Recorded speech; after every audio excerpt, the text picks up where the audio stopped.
어저께 설명한 대로 율법이라는 단어는 구약에 223회가 나타나고 모세오경에 58회가 나타나는데 토라라는 의미는 바로 가르치다, 교훈하다에 유래된 히브리어로 모세오경과 구약에서는 주로 율법, 하나님이 그의 백성들에게 교훈하시려고 주신 말씀, 명령 등으로 나타납니다.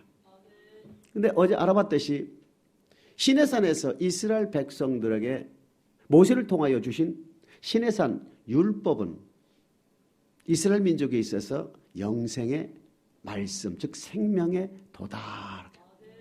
하나님은 반드시 예수 그리스도를 주로 고백한 택한 자들과 하나님은 언약을 맺으시는데 그 언약을 맺는 그 시대마다 그 시대에 택한 사람들마다 언약을 맺으셨는데 시대마다 그 언약이라는 표현을 다 다르게 나타났다는 얘기입니다.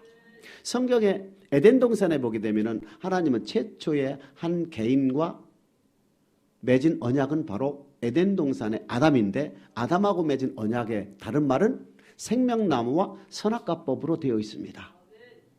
그 다음에 가인과 아벨에서는 제사로 되어 있습니다. 그 시편 50장 5절에 보게 되면 하나님은 성도들을 다 내 앞에 모으라 그들은 나와 제사로 언약을 했다. 하나님은 택한 자와 언약을 맺는데 그 언약을 맺은 다른 말로 가인과 아벨 시대에서는 제사로 표현했습니다. 그 다음에 가인과 아벨 그 뒤에 보면은 에녹이라는 사람이 나타나는데 에녹은 하나님과 마찬가지로 언약을 맺었는데 그 언약이라는 단어는 우리가 찾아볼 수 있는 단어는 유일하게 창세기 5장 22절에 보게 되면 하나님과 동행했다라고만 나와 있습니다. 그 다음에 노아 시대에 보게 되면 창세기 7장 1절에 의로웠다. 베드로후서 2장 5절에 보게 되면 의를 전파했다. 히브리서 11장 7절에 보게 되면 경외함으로 방주를 지었다. 이런 단어들이 나타난 얘기입니다. 이런 단어들은 결국 하나님은 노아와도 언약을 맺었는데 그 언약의 다 또 다른 표현들을 의를 행했다, 경외함으로 방주를 쌓았다로 나타나는 거예요. 그 다음에 아브람 시대에 와서는 하나님께서는 창세기 18장 19절에 하나님은 택한 아브람과도 언약을 맺어야 되겠지요. 그 언약 맺은 다른 말을 여호와의 도로 표현했다. 이것을 신약시대의 갈라디아서 3장 8절에 보게 되면 아브라함에게도 복음을 전했다 이렇게 되어 있어요. 그럼 하나님은 택한 자와 언약을 맺는데 아브라함과도 언약을 맺었는데 그 언약을 또 다른 말로 여호와의 도다. 아브라함에게 약속하신 700년 뒤에 출애굽한 이스라엘 민족들과 하나님께 맺은 언약은 우리가 레위기 26장 45, 46절에 보게 되면 언약을 기억한다 하시면서 규례와 법도와 율법이다 이렇게 했어요. 그러니까 하나님은 택한 자와 한 민족과 언약을 맺었는데 그 언약을 또 다른 말로 뭐라 했다고요? 율법이라 그랬다. 그런데 출애굽한 이스라엘 백성 이전에 하나님은 택한 자와 언약을 맺고 이끌어 오셨는데 택한 그 언약의 내용이 구체적으로 무엇인가는 나타나질 않았다. 성경에. 그런데 자세하게 성경이 나타나기 시작한 것은 출애굽 시대 이후로 나타났다는 얘기입니다. 그래서 그 율법을 하나님을 또 다른 언약의 단어로 보시면 됩니다. 그런데 이 율법은 즉 언약은 이스라엘 민족에 있어서 생명이요 영생의 말씀이다 이렇게 됐거든요. 2000년 전에 이 땅에 오신 우리 주 예수 그리스도께서도 모세를 통하여 시내산에서 주신 이 영생의 율법을 폐하러 온 것이 아니라 완전케 하러 왔다. 누가복음 10장 25절에도 어떤 율법사가 예수께 여쭙죠.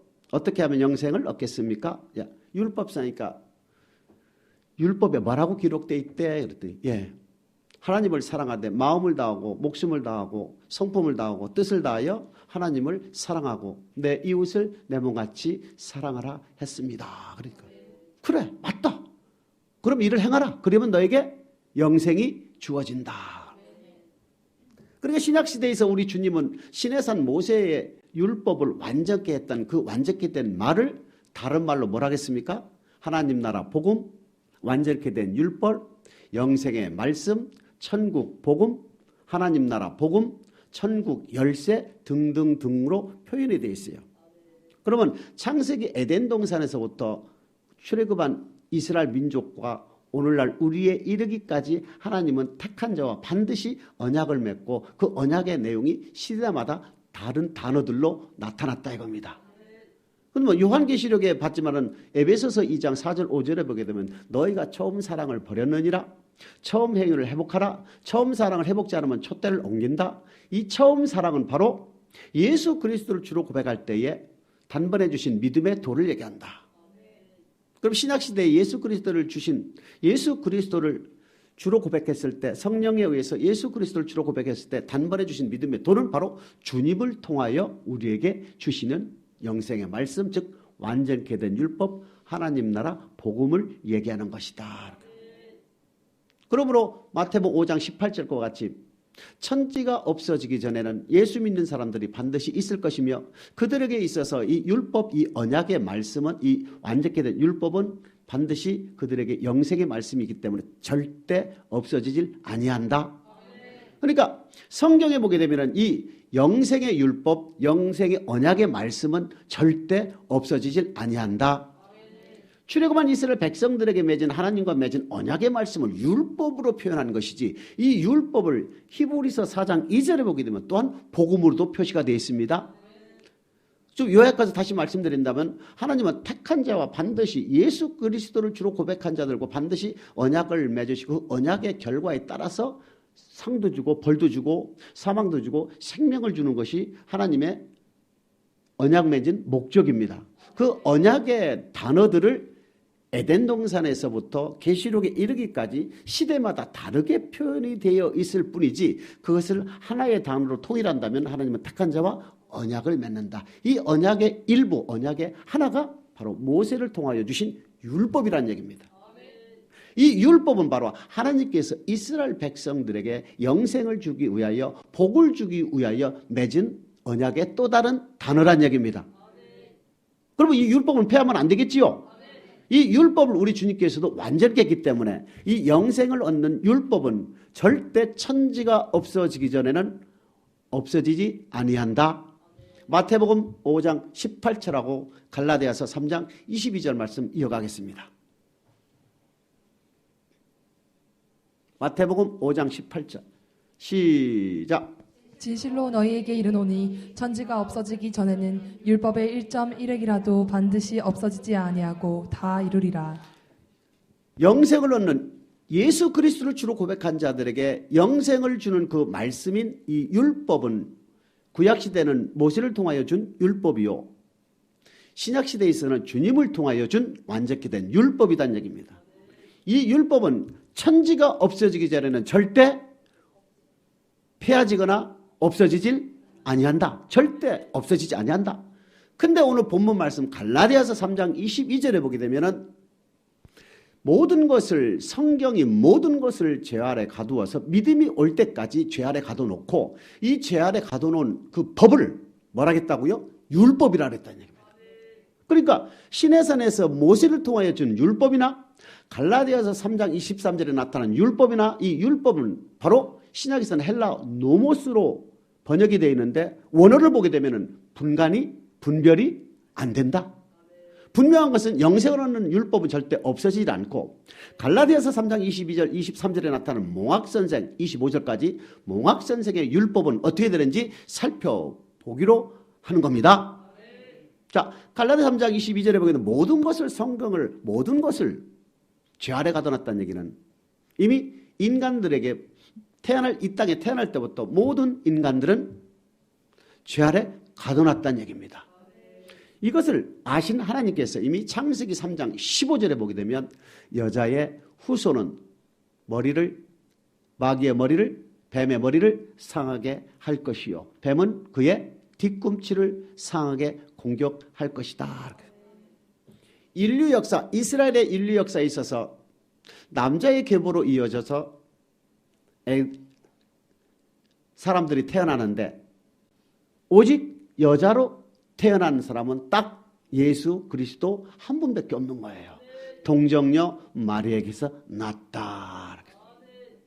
남자 여자 사이에서 분명히 아이들이 태어나는데 우리 예수 그리스도는 동정녀 처녀의 몸에서만 태어났다 이렇게 되어 있습니다. 그래서 창세기 3장 15절에는 이미 예수 그리스도를 이 땅에 보내기로 결정을 하시고 하나님께서 예언한 내용입니다. 이사야서 7장 14 시작. 그러므로 주께서 친히 징조로 너희에게 주실 것이라. 보라, 처녀가 잉태하여 아들을 낳을 것이요 그 이름을 임마누엘이라 하리라. 창세기 3장 15절 이후로 우리 하나님께서는 예수 그리스도를 이 땅에 보내기로 결정 예언하시고 구약시대 모든 사람들은 오실 메시아를 기다린 겁니다. 그래서 이사야서 7장 14절에 보게 되면 반드시 예수가 나올 것이다. 임마누엘 나오죠. 미가서 5장 2절에도 동등하게 또 나옵니다. 예수가 이 땅에 태어날 것을 예언을 하신 내용이 나옵니다. 그로부터 마태복음 1장 21절 보시겠습니다. 시작. 아들을 낳으리니 이름을 예수라 하라. 이는 그가 자기 백성을 저희 죄에서 구원할 자이심이라 하니라. 아들을 낳으리니 이름을 예수라 하라. 그가 우리를 죄에서 구원한다 그랬거든. 갈라디아 3장 22절에 보게 되면은 성경이 모든 것을 죄 아래 가둬놨다. 그러니까 아담 이후로부터 태어나는 모든 사람들은 죄 아래 가둬놨다. 이렇게 되어 있어요. 그 죄를 해결하기 위해서 예수 그리스도가 이 땅에 오셨다. 이 땅에 오시는 것은 이미 창세기 3장 15절 아담이 범죄한 이후에 우리 하나님께서 이미 예언해 놓으셨다. 그 결론적으로 얘기한다면 아담 이후에 태어나는 모든 사람들은 나의 의지와 나의 뜻과 관계없이 죄를 가지고 태어난다. 이렇게 되어 있어요. 이 죄 문제를 해결하기 위해서 예수 그리스도가 이 땅에 오셨다. 그러면 아담 이후로 모든 사람들의 죄를 지었다는, 죄를 가지고 태어난다는 성경 구절을 우리가 봐야 되겠죠? 시편 51편 5절입니다. 시작. 내가 죄악 중에 출생하였으며 모친이 죄 중에 나를 잉태하였나이다. 죄악 중에 출생, 모태에 잉태했죠? 이미 나의 생명의 씨앗이 모태에 조성될 때부터 나는 뭐라고요? 죄인이다 이겁니다. 이것이 갈라디아 3장 22절 성경이 모든 것을 죄 아래 가둬놨다. 로마서 5장 12절 시작. 이러므로 한 사람으로 말미암아 죄가 세상에 들어오고 죄로 말미암아 사망이 왔나니 이와 같이 모든 사람이 죄를 지었으므로 사망이 모든 사람에게 이르렀느니라. 한 사람이 죄를 범함으로 그 죄가 모든 사람에게 이르렀다는 얘기지요. 그러니까 시편 51편 5절 말씀이 맞는 거예요. 아담 이후에 태어나는 모든 사람들은 모태에 조성될 때부터 이미 죄를 가지고 태어난다. 죄를 가지고 조성이 되고 죄를 가지고 이 땅에 태어난다. 이것을 갈라디아 3장 22절에 보게 되면 성경이 모든 것을 죄 아래 가둬놨다. 로마서 3장 23절에 보게 되면 모든 사람이 죄를 범하였으며 하나님의 영광에 이르지 못한다. 로마서 6장 23절 시작. 죄의 삭은 사망이요. 죄의 삭은? 자, 그러면은 모든 것을 성경이 죄 아래 가둬놓고 우리가 태어날 때 모태에서부터 이미 죄를 가지고 태어난다면 죄의 삭은 사망이기 때문에 우리는 그대로 죽을 수밖에 없다 이겁니다. 이 문제를 해결하기 위해서 예수 그리스도가 이 땅에 오셔야 된다 이겁니다. 자, 그러면 마태복음 1장 21절을 보게 되면 아들을 낳으리니 이름을 예수하라. 그가 자기의 백성을 그들의 죄에서 구원한다. 죄에서. 그 죄는 바로 아담 한 사람으로 죄를 지었으므로 그 죄가 세상에 들어오고 세상에 들어온 세상에 사는 모든 사람들의 죄를 가지고 있다는 얘기지요. 그렇기 때문에 죄상 사망이기 때문에 이 죄 문제를 해결하기 위해서 주님이 이 땅에 오셨다 이겁니다. 에베소서 1장 7절 시작. 우리가 그리스도 안에서 그의 은혜의 풍성함을 따라 그의 피로 말미암아 구속 곧 죄사함을 받았으니. 예수 그리스도의 피로 말미암아 우리가 죄인을 의인으로 된다. 죄사함을 받는다. 이렇게 돼 있죠. 그럼 왜 예수의 피냐 이겁니다. 왜 피냐 이겁니다. 레위기 17장 11절입니다. 시작. 육체의 생명은 피에 있음이라. 내가 이 피를 너희에게 주어 단에 뿌려 너희의 생명을 위하여 속하게 하였나니 생명이 피에 있으므로 피가 죄를 속하느니라. 자, 육체의 생명은 피. 피가 있어야만이 죄를 사함을 받는다는 얘기죠. 그러니까 인간들이 모든 사람들이 죄를 지으면 그 죄값은 반드시 뭐를 통하여? 피를 통하여 해결해야 된다 이겁니다. 히브리서 9장 22절 시작. 율법을 쫓아 거의 모든 물건이 피로써 정결케 되나니 피 흘림이 없은즉 사함이 없느니라. 같은 말씀이죠? 피는 육체에 생명이 있고 피가 없이는 죄 사함이 없고 피 흘림이 없은즉 죄 사함이 반드시 이 아담의 원죄를 우리가 가지고 태어나는 인류의 원죄만큼은요 반드시 피가 필요한 거예요. 그 피를 통해서만이 죄값이 청산이 되는 거라. 그래서 예수 그리스도가 이 땅에 오셨는데 오신 모습이 어떠한 모습으로 왔는지 보자는 얘기입니다. 요한복음 1장 29절 시작. 이튿날 요한이 예수께서 자기에게 나아오심을 보고 가로되 보라 세상 죄를 지고 가는 하나님의 어린 양이로다. 하나님의 세상 죄를 아담 한 사람으로 말미암아 죄가 지었고 그 죄로 말미암아 모든 사람이 사망에 이를 수밖에 죄를 가지고 사망에 이르는데 이 죄 문제를 해결하기 위해서는 피가 필요한데 이 피는 바로 짐승의 피도 구약시대 짐승의 피였죠. 그 짐승의 피 중에 세상 죄를 지고 가는 하나님의 양이다 이겁니다. 누가? 예수 그리스도가.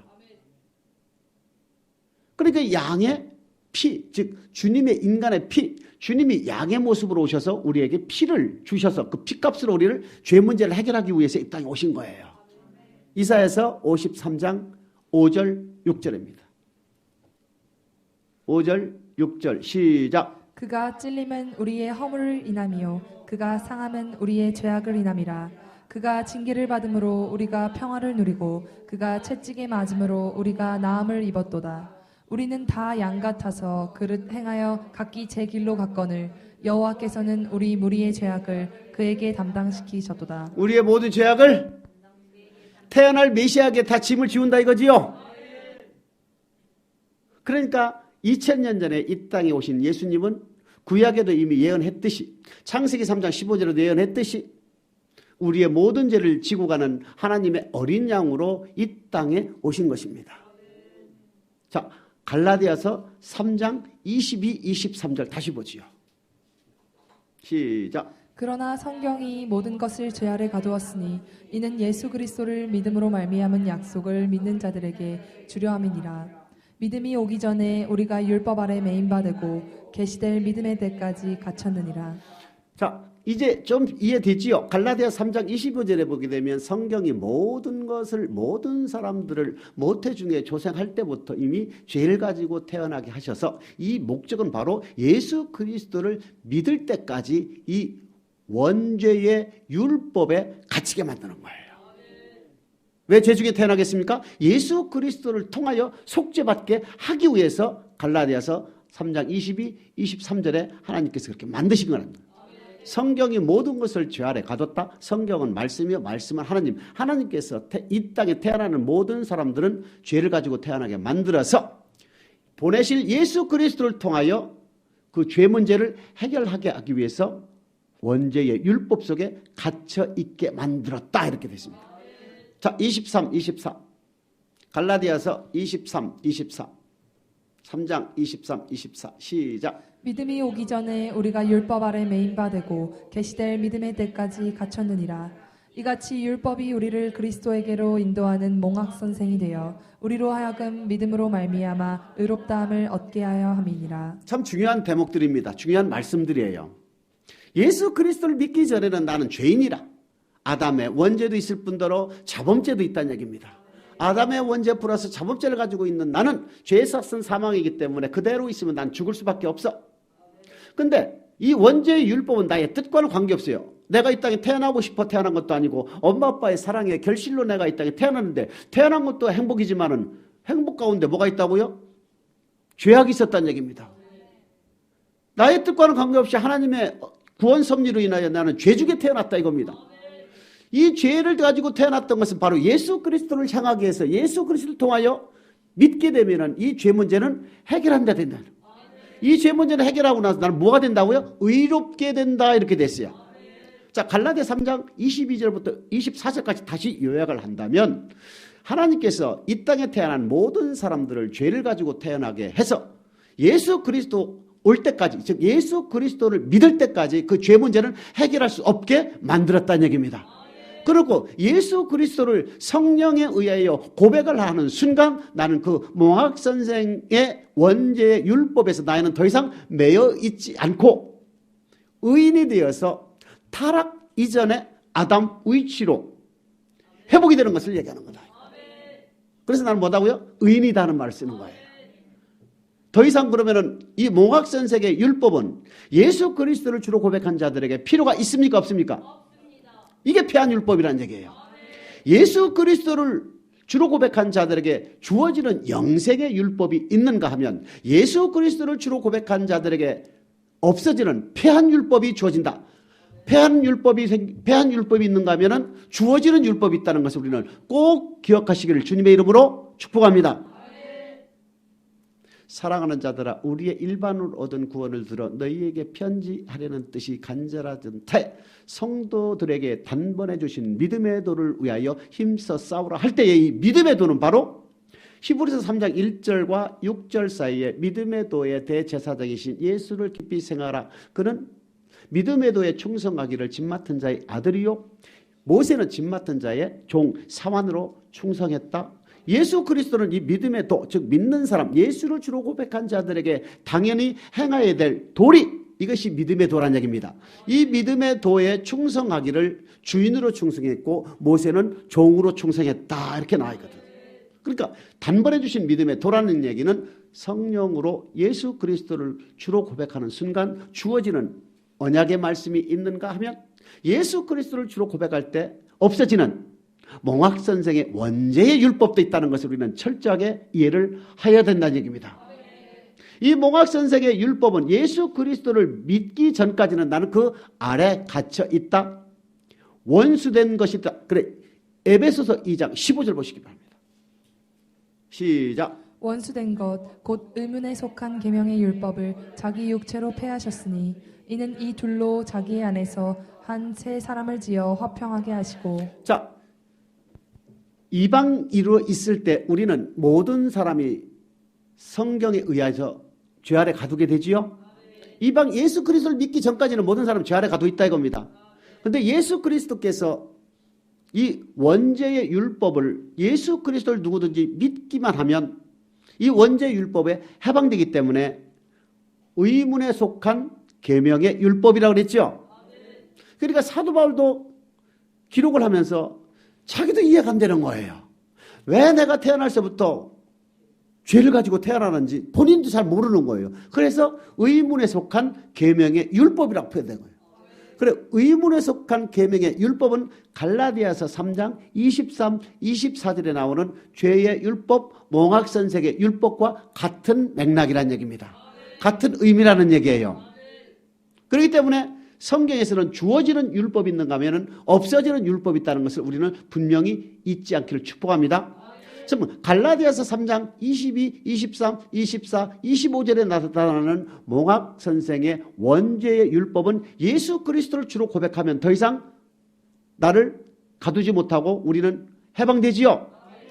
의문에 속한 계명의 율법은 에베소서에 나오지만은 갈라디아서 2장에 나오는 등장하는 이 폐하지는 몽학 선생의 율법이 있는가 하면 같은 갈라디아서 안에 영생의 율법이 있다는 것을 우리는 봐야 된답니다. 갈라디아서 5장 3절 시작. 내가 할례를 받는 각 사람에게 다시 증거하노니 그는 율법 전체를 행할 의무를 가진 자라. 이 할례는 창세기 17장 10절에 보면 아브라함의 할례 언약부터 시작이 되지요. 신약에 있어서의 할례는 골로새서 2장 11절 12절에 보게 되면 육적인 몸을 벗는 것이다 이렇게 됐어요. 세상을 끊는 것이다. 다시 바울은 갈라디아 교회를 향하여 뭐라 합니까? 할례를 받은 각 사람에게 다시 증거하노니 뭐라 했습니까? 증거하노니 다시 증거하노니 율법 전체를 행할 의무를. 그러니까 내가 모세에 속하여 구름과 바다에서 다 세례를 받고 모세에 속하여 할례를 받았다 할지라도 율법을 폐하는 것이 아니라 율법을 지킬 의무가 있다. 갈라디아 3장 22, 25절 사이에 나타나는 몽학 선생의 율법은 원죄의 율법은 예수를 믿음으로 없어지는 것이고 갈라디아서 5장 3절에 나타나는 율법은 절대 없어지지 아니한다. 같은 갈라디아서 안에서도 없어지는 율법이 있고 없어지지 않은 영원한 율법이 있다는 것을 우리는 기억을 하시길 축복합니다. 다시 갈라디아서 3장 23, 24입니다. 시작. 믿음이 오기 전에 우리가 율법 아래 매인바 되고 계시될 믿음의 때까지 갇혔느니라. 이같이 율법이 우리를 그리스도에게로 인도하는 몽학 선생이 되어 우리로 하여금 믿음으로 말미암아 의롭다함을 얻게 하려 함이니라. 내가 태어날 때부터 죄를 가지고 태어난다는 얘기는 바로 예수를 통해서만이 이 죄 문제를 해결하도록 하나님께서 해놓으셨다. 언제부터? 창세기 3장 15절로부터 이미 해놨다. 에덴 동산 아담 타락 이후로부터 이미 하나님은 해놓으셨다 이겁니다. 그러니까 우리의 미래 태어날 모든 세대들도 모태 중에 죄가 조성이 되고 이 죄 문제를 해결하고 있으면 반드시 예수를 믿어야 된다. 십자가의 예수를 믿어야 된다. 십자가의 예수를 믿어야만이 이 죄 문제가 해결이 된다 이겁니다. 그럼 몽학선생의 죄의 율법에서 우리가 해방인데 우리는 뭐가 됐다고요? 의인이 되었다는 얘기입니다. 이 의인이 되었다는 말이 바로 타락하기 이전에 아담의 위치로 회복이 됐다는 얘기입니다. 그럼 갈라디아서 3장 23, 24절, 25절입니다. 시작. 믿음이 온 후로는 우리가 몽학 선생 아래 있지 아니하도다. 이 몽학 선생은 바로 3장 23절에 죄의 율법이요. 24절에는 몽학 선생은 더 이상 우리에게는 예수를 믿을까지는 더 이상 필요. 예수 그리스도를 주로 고백한 이후로는 더 이상 몽학 선생의 율법은 우리에게 필요하지. 이 의미가 바로 폐한다 이겁니다. 죄의 율법, 몽학 선생의 율법은 폐한다. 갈라디아 3장 22, 25절 사이에 나타나는 몽학 선생의 율법, 원죄의 율법은 예수 그리스도를 주로 고백할 때 없어진다 이겁니다. 이것이 바로 에베소서 2장 15절 의문에 속한 계명의 율법과 같은 맥락이다. 그래서 성경에 노모스로 등장하는 또는 토라로 등장하는 이 율법은 같은 원어지만 문맥에 따라서 이게 원죄의 율법이요 몽학 선생의 율법인지 아니면 영생의 율법인지를 문맥에 따라서 분별하지 않으면 완전히 블라인드로 가려지기 때문에 문제가 커진다는 얘기입니다. 절대 율법은 사라지질 않는다. 그러나 사라진 율법도 있다. 그 사라진 율법은 바로 원죄의 율법이다 이겁니다. 자, 죄 문제를 해결하면 우리는 의롭게 됐다는데 이 로마서 3장 24절입니다. 시작. 그리스도 예수 안에 있는 구속으로 말미암아 하나님의 은혜로 값없이 의롭다 하심을 얻은 자 되었느니라. 자, 그러면 예수 그리스도 안에 구속으로 말미암아 우리가 값없이 의롭다 함을 얻었다는 얘기는 뭐예요? 의인이 됐다는 얘기죠. 죄값이 청산됐다는 얘기죠. 28절입니다. 3장 28절. 시작. 그러므로 사람이 의롭다 하심을 얻은 것은 율법의 행위에 있지 않고 믿음으로 되는 줄 우리가 인정하노라. 자, 우리가 죄값을 지불하고 죄를 청산하고 의인이 되는 것은 율법의 행위입니까? 예수를 믿어야 됩니까? 이해되지요? 3장 28절 말씀이 이해되지요? 인정? 우리가 의롭다는 것은 예수 그리스도의 피에 의해서 우리가 죄 문제를 해결해야 되면 바로 의인이 됐다, 의롭게 된다고 갈라디아서 3장 24절에 나왔잖아요. 갈라디아 3장 24절 나오잖아요. 그 의인이 되었다는, 의롭게 되었다는 얘기는 바로 예수의 피에 의하여 아담으로부터 흘러오는 죄, 모든 자범죄가 해결이 된다 이겁니다. 이것은 바로 의인이 됐다는 얘기지 율법의 행위로서는 절대 죄 문제를 해결할 수가 없다 이겁니다. 이 율법은 뭐예요? 영생의 율법이라 이겁니다. 원죄의 율법이 아니라는 얘기입니다. 율법 행위할 때 이 율법은 5장 9절 로마서 5장 9절 시작. 그러면 이제 우리가 그 피를 인하여 의롭다 하심을 얻었은즉 더욱 그로 말미암아 진노하심에서 구원을 얻을 것이니 그의 피로 의롭게 됐다 이게죠. 그래 갈라디아 3장 24절과 로마서 3장 24절과 로마서 5장 9절 말씀은 동등하다. 예수 그리스도의 피의 대가로 피의 공로로 우리는 죄가 청산이 돼서 우리는 뭡니까? 의인이 됐다 이겁니다. 의롭게 되었다 이겁니다. 하나님의 은혜로 값없이 이것은 율법의 행위로서 절대 될 수가 없다 이겁니다. 갈라디아서 5장 4절 시작. 율법 안에서 의롭다함을 얻으려 하는 너희는 그리스도에게서 끊어지고 은혜에서 떨어진 자로다. 율법 안에서 의롭다함을 얻으려는 자는 이 율법은 바로 뭐라고요? 영생의 율법이다 이겁니다. 영생의 율법으로 의롭다함을 얻으려는 너희는 그리스도 안에 끊어진다. 왜? 영생의 율법 가지고는 우리의 죄 문제를 해결할 수가, 우리의 죄 문제를 해결할 수 있는 분은 오로지 예수 그리스도의 피밖에 없다는 얘기입니다. 피 흘림 없이는 사함이 없고 피로서만이 반드시 죄 문제를 해결할 수가 있기 때문에 하나님의 어린 양, 유월절의 어린 양이 되어 이 땅에 오신 예수 그리스도의 십자가의 피로 말미암아 우리의 원죄를 해결할 수 있는 것이지, 율법의 행위로서는 절대 의인이 될 수가 없다, 이 뜻이에요.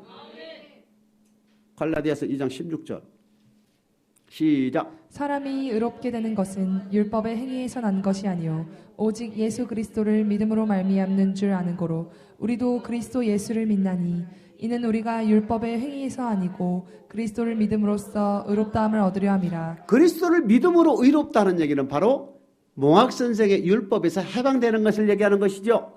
몽학 선생의 원죄의 율법에서 더 이상 갇혀지지 않고 성령에 의해서 예수를 주로 고백하는 순간 우리는 그 율법에서 해방이 되고 다시 주어지는 의미는, 주어지는 율법은 영생의 율법이다.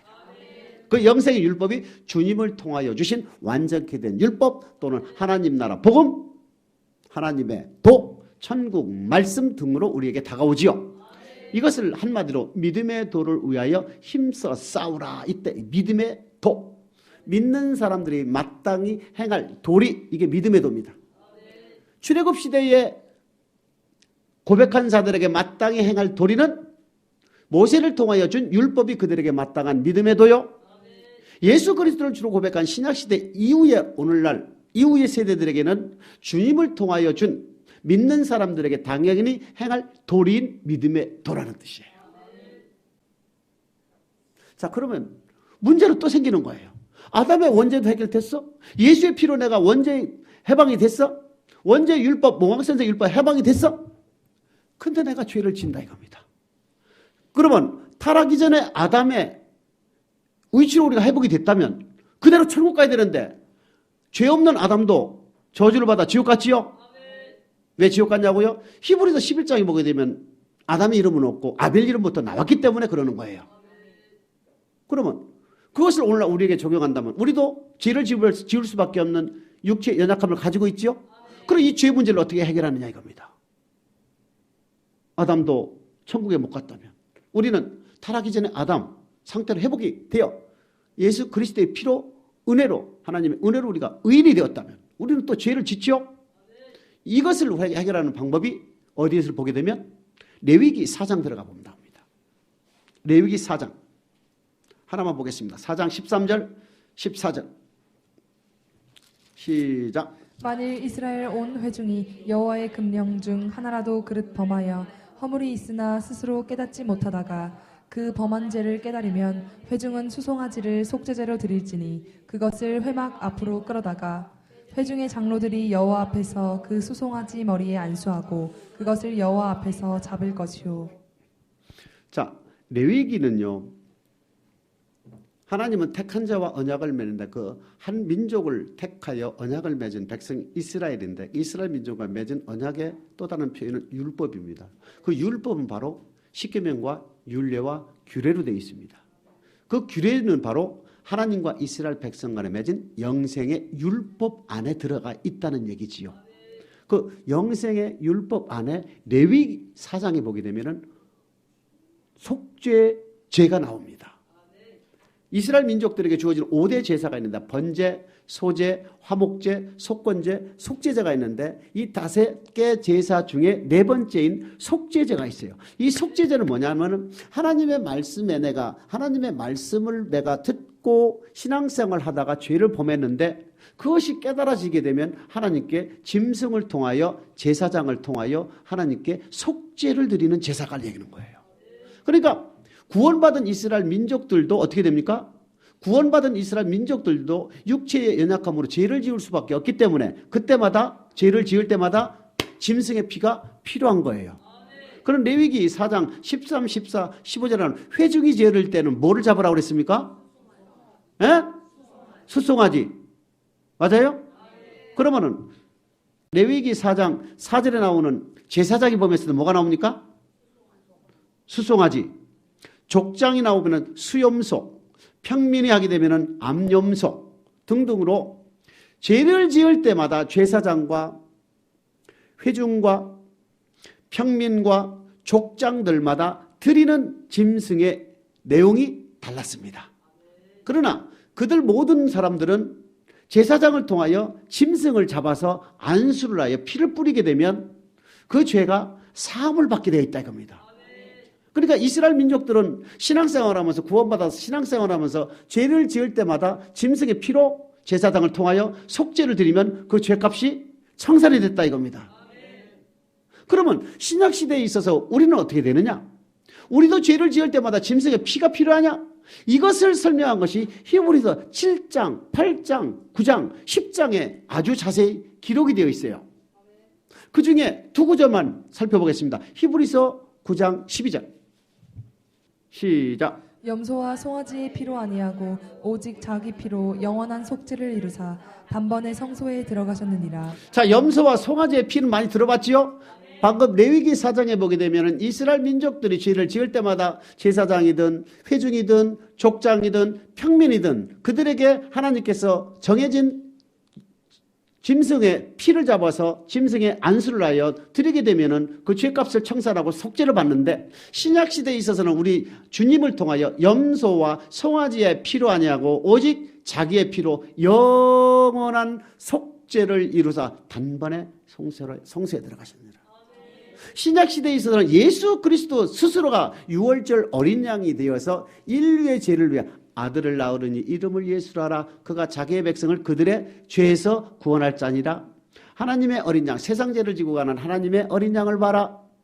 예수의 피로 오늘 의롭다함을 입었다. 예수의 피로 오늘 구원을 얻었다. 이 모든 것들은 바로 십자가의 예수 그리스도를 우리는 믿기만 하면 우리는 성소에 들어갈 담력을 얻어서 더 이상 구약시대와 같이 짐승과 제사장을 통하지 아니하고 단번에 영원히 완전한 속죄를 드린 예수 그리스도의 이름으로 우리는 죄사함을 받는 거예요.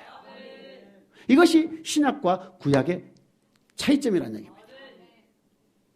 10장 18절 히브리서 10장 18절 시작. 이것을 사하셨은즉 다시 죄를 위하여 제사 드릴 것이 없느니라. 다시 죄를 위하여 제사를 드릴 필요가.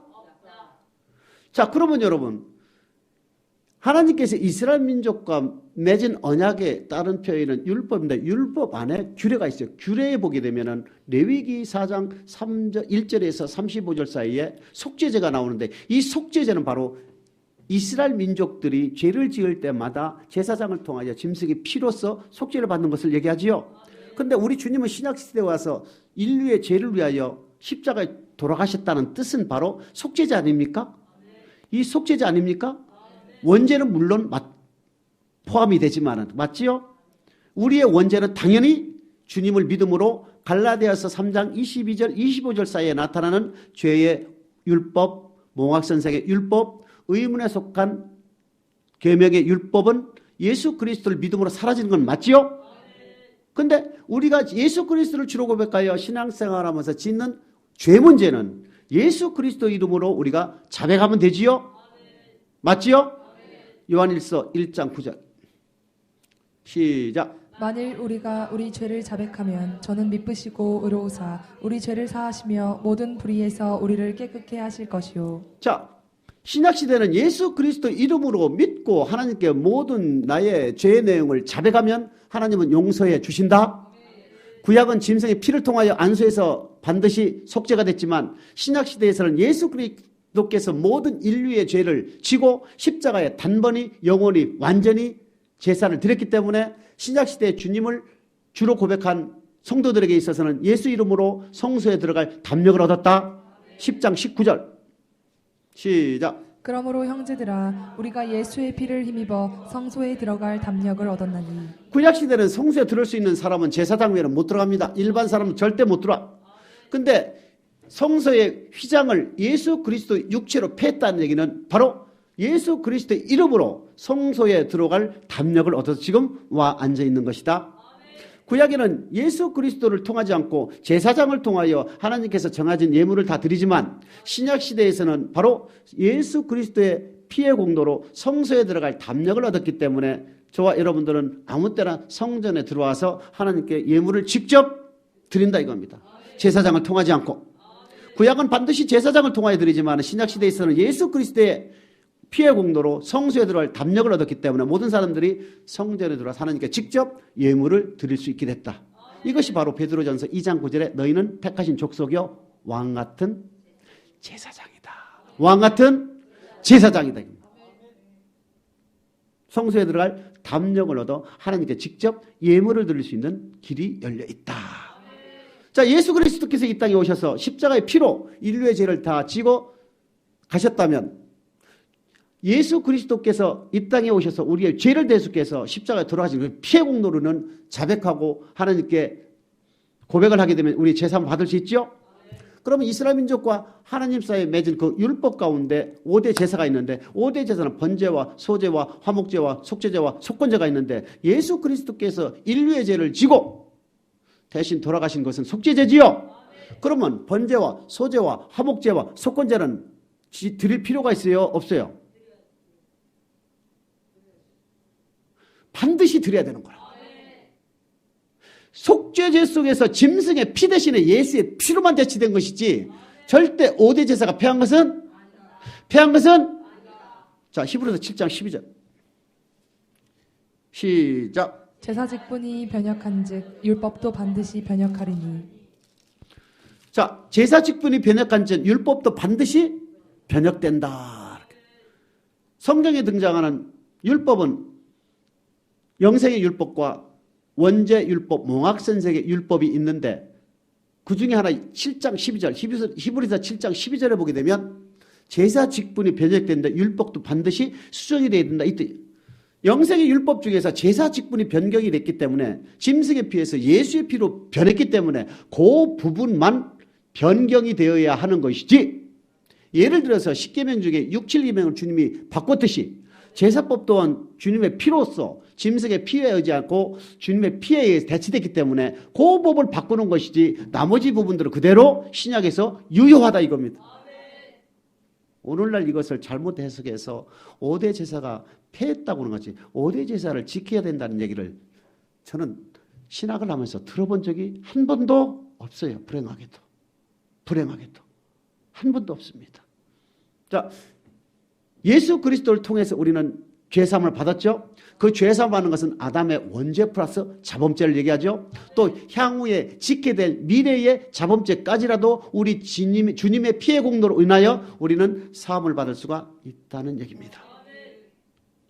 자, 예수 그리스도를 주로 고백하게 되면 주어지는 영생의 율법이 있고 예수 그리스도를 주로 고백하는 순간 없어지는 원죄의 율법 또는 몽학선생의 율법 또는 의문에 속한 계명의 율법이 있지요. 그러니까 문맥에 따라서 우리는 어떠한 율법인지를 정확히 알아야 되고 예수 그리스도를 주로 고백하는 자들에게 영생의 율법은 바로 천국으로 인도하는 말씀이기 때문에 천지가 없어지기 전에는 절대 없어지질 아니한다. 그러나 예수를 믿기 전에 우리는 모태 중에 죄를 가지고 태어나기 때문에 예수 그리스도를 통하지 아니하고서는 이 원죄의 율법 안에 갇혀 있다. 예수 그리스도를 주로 고백하는 순간 이 원죄 율법에서 몽학선생의 원죄의 율법에서 우리를 더 이상 갇혀 있지 않고 해방이 된다 해서 우리는 이 죄는 이 원죄 율법은 없어진다, 폐한다 이렇게 나온 거예요. 다만 히브리서 7장에서 10장 사이에 나오는 제사 직분이 변역한 전 율법도 변역되어야 한다는 그 율법이 수정되어야 한다는 뜻은 영생의 율법 가운데 규례법, 그 규례법 가운데 속죄제의 짐승의 피에서 예수의 피로 대치되는 변경되는 것 외에는 나머지는 다 똑같다 이겁니다. 그래서 히브리서 7장 10장 사이에 나오는 첫 것은 폐하고 둘째 것을 세운다. 첫 언약은 무효하고 둘째 언약 이런 얘기 나온다는 것은 다 바로 제사법을 얘기한 겁니다. 그 제사법 중에 속죄제를 얘기하는 거예요. 모세 전체의 율법을 첫 것이라고 생각하면 절대 안 됩니다. 첫 언약으로 생각 안 됩니다. 첫 언약 속에 레위기에 나타난 속죄제의 예수의 피가 짐승의 피를 대체한다. 이렇게 나타나면 이렇게 생각을 하시면 아무 문제가 없다는 얘기입니다. 그래서 성경에는 반드시 폐한 율법이 있고 영생의 율법이 있다. 그런데 변역된 율법은 바로 영생의 율법 중에서 제사법을 바꾸는 것이다. 제사장과 동물의 피를 예수 그리스도의 피에 의해서 주님 앞으로 하나님 앞으로 나아가게 된다는 것을 우리는 잊지 않기를 주님의 이름으로 축복합니다.